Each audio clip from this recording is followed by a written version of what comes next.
এই তো তোর খাবার বাড়া হয়ে গেছে, এই তো তোর খাবার নিয়ে যাচ্ছি।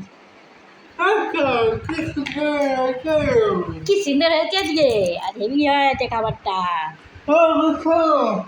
ওপরে খাবি বাবা, নিচে বসে তোর কষ্ট হয় খেতে? ওর আবার নিচে বসে এখন কষ্ট হয় খেতে। অনেক কিছু এখন প্রবলেম হয়ে গেছে, এখন বড়লোক হয়ে গেছে তোমাদের রাজা ভাই। এখন নিচে বসে করতে খেতে কষ্ট হয়, অনেক কিছু প্রবলেম হচ্ছে। সেই জন্য লোকের বাড়ি গেলে পরে কী করবে বলো তো? তা আজকে খুব ভালো ভালো রান্না হয়েছে। তা আজকে রাইসটাকে ভেজে দিয়েছি। রাইস অনেকটা সকালের ছিল, সকালের রাইস ছিল। আচ্ছা যাচ্ছি, ওপরে যাচ্ছি। সকালের রাইস ছিল, বাদাম ফাদাম দিয়ে ভেজে দিয়েছি। একটা রুটিও দিয়েছি। আর এই চিলি চিকেন, শসা, আর মিচকে দিয়েছি। তাই আজকে বললাম খাওয়া দেখে দেখেছো, খালি খাওয়া দেখে দেখেছো, খাওয়া দেখে খুব খুশ, খাবার পেলে খুব খুশ। রুটি আরেকটা লাগবে মনে হচ্ছে, না কি জানি না, লাগলে দেবো তোকে আরেকটা রুটি।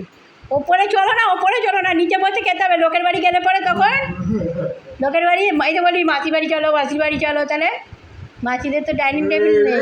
তাহলে বলিস তো, আগে ছোটোবেলায় অনেক আমরা যেতাম মাসির বাড়ি, আমার ছোটো বোনের বাড়ি রাজাটি।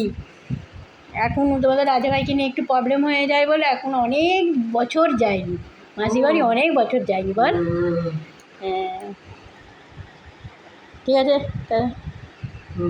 তার বাবা বাই করে দাও। রাত্রির খাবারটা আমরা বেশিরভাগ নিচে বসেই খাই। আমি আর তোমাদের রাজা ভাই নিচে বসেই খেয়ে, কিন্তু ওর কষ্ট হচ্ছে আজকে যেহেতু ভালো মন্দ খাবার আছে, নিচে বসে কষ্ট হচ্ছে, ওকে ওপর বসেই খাইয়ে দিই। বাই বন্ধুরা, গুড নাইট।